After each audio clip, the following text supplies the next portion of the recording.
धृतराष्ट्र अंधे थे, लेकिन जब उन्हें ये पता चला कि गांधारी को 100 संतानों को जन्म देने का आशीष है तो अंधेपन का दुख मिट गया था। धृतराष्ट्र के 100 पुत्र और एक पुत्री हुई। कुरुक्षेत्र में उनके 100 पुत्र मारे गए थे।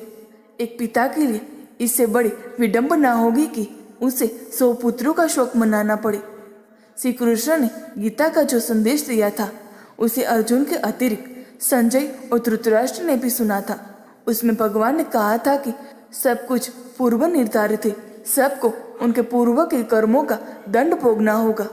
धृतराष्ट्र को वह बात स्मरण थी। दुर्योधन और दुशासन मुख्य रूप से पांडवों और द्रौपदी के दोषी थे। उनके मारे जाने को तो धृतराष्ट्र कर्म दंडों से जोड़ रहे थे, पर शेष पुत्रों की तो कोई भूमिका ही नहीं थी। वे क्यों मारे गए, ये प्रश्न धृतराष्ट्र को कचोटता था। महाभारत समाप्त होने पर धृतराष्ट्र ने श्री कृष्ण से पूछा, मैं अंधा पैदा हुआ, मेरे 100 पुत्र मारे गए। भगवान, मैंने ऐसा कौन सा पाप किया है जिसका ये दंड मिल रहा है? आपने अर्जुन से कहा था कि जो हो रहा है वो कर्मों का दंड है। मेरे अंधे होने और मेरे सुपुत्रों के मारे जाने के पीछे क्या कारण है? कृपया ये मुझे बताएं। अपने पुत्रों को खोने की पीड़ा से उबरने में ये काम आएगा। श्री कृष्ण ने कहा, महाराज धृतराष्ट्र, आपने उचित ही सुना था। कर्मों का दंड भोगना पड़ता है, उससे किसी को छूट नहीं है। राजा और समर्थवान लोगों को कर्मों का दंड विशेष रूप से भोगना पड़ता है। ईश्वर उन्हें समर्थवान बनाते हैं तो उनसे ज्यादा जिम्मेदार होने की आशा रखते हैं। कुछ पाने के लिए कुछ तो देना ही पड़ता है ना महाराज। आप इस जन्म में भी राजा है, पूर्व जन्म में भी राजा थे, पर आपने कई पाप कर्म किए। धृतराष्ट्र अधीर हो गए। वह बोले, केशव, मैंने इस जन्म में जो किया वो मेरे सामने है। एक राजा और एक बड़े परिवार का मुखिया होने के नाते मुझे वही उचित लगा। पूर्व जन्म का रहस्य जानने को उत्सुक हो, कृपया वह रहस्य खोले कि ऐसा कौन सा पाप था कि मैं अंधा भी हुआ, सुपुत्र भी गंवाए। भगवान श्री कृष्ण ने धृतराष्ट्र को पूर्व जन्म की याद दिलानी शुरू की। उन्हें पूर्व जन्म में ले गए।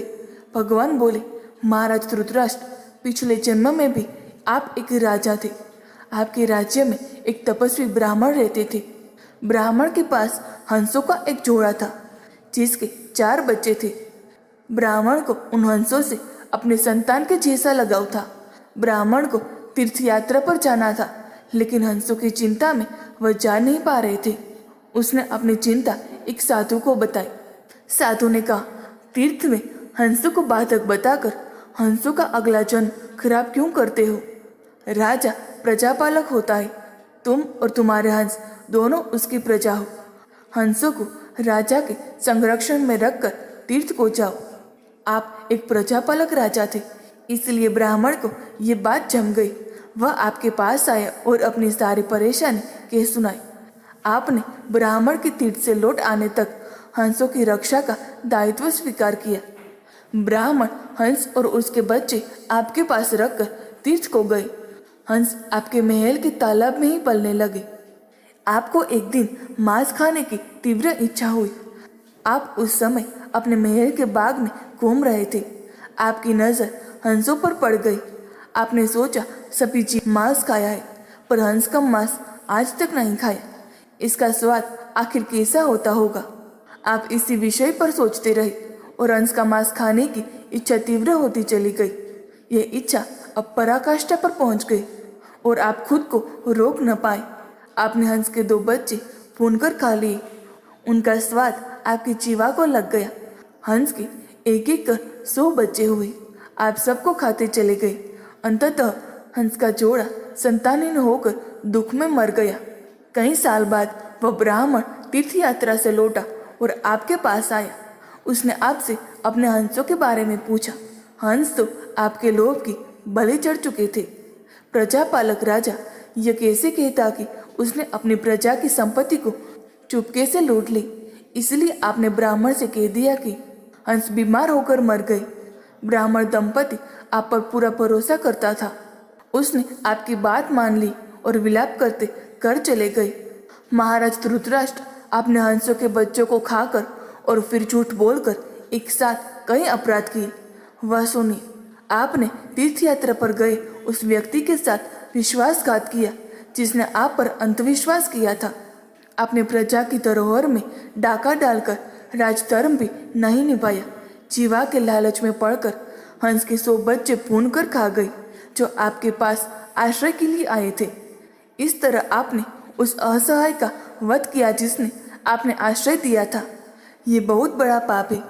इन घोर पाप कर्मों का आपको दंड मिला है। जैसे आपने जीवा के लालच में हंस के 100 बच्चे मारे, वैसे ही आपके 100 पुत्र हुए लालच में पड़कर मारे गए। उन सब की जीवा भी आवश्यकता से अधिक उदंड थी जिसने आप पर आंख मूंद कर भरोसा किया। उस तीर्थयात्री से आपने झूठ बोला और राजधर्म का पालन नहीं किया। कोई आंख मूंद कर विश्वास करे तो उसका विश्वास कभी नहीं तोड़ना चाहिए। इसी विश्वासघात के कारण आप अंधे और राजकाज में विफल व्यक्ति हो गए। श्री कृष्ण ने कहा, सबसे बड़ा छल होता है विश्वासघात। आप उसी पाप का फल भोग रहे हैं। दोस्तों, आपको ये पौराणिक कहानी कैसी लगी कमेंट में ज़रूर बताएं। वीडियो को लाइक करें, शेयर करें और हमारे चैनल को सब्सक्राइब करना ना भूलें। धन्यवाद।